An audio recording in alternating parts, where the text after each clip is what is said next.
Kaua e whakamahi i ngā tikanga tuku iho ki te karawhiu i a mātou. Koera te whakatūpato a reipa ki te pai tapu o te marae o te tī.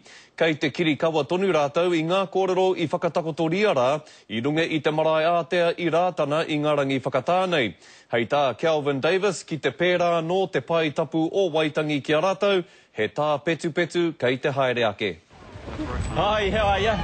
E hoki atu ana Phil Goffma ki Waitangi a tērā wiki, a he whakatūpato tāna mema Māori ki te pai tapu o te tī marae. Horekau e tika ana kia huna ki raro i te tikanga o te pōhiri kia wero atu kia whakaitia i te manuhiri.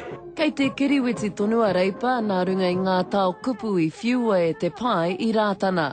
Ki tā Kelvin Davis, kei te whakamahi a ngā tikanga o te marae, hei takahi te tangata. Hanga pukuriri ana hau hei ketea i ngā kaikōrero e huna ana ki raro i te tikanga kia wero atu i a mātou, kia kōkiri ki a mātou.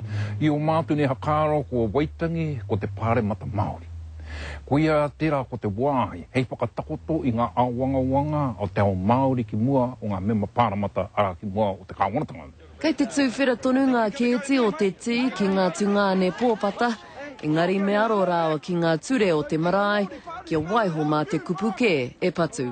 Me he mahi tūkino waha, koerohia, ngā take e pāna ki a koe, engari kaua e mahi tūkino kia whara te tangata i runga i tō mātou marae. O tira ina ko te umu poka atu matauenga tēnei, e wāte ana ngā kaitōranga pū ki te whakautu i ngā wero. E tahi wā ko ngā kaupapa kei te tino pai ki te hariko te ngākau, ana ka tuku atu te mirimiri, e nari mehe mea kei te taimaha, pērā no te whiu atu te taimaha o te kōrero.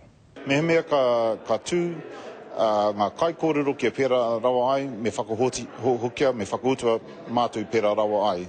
Kia kaha, kia rātou. Tina Wycliffe, Te Karere.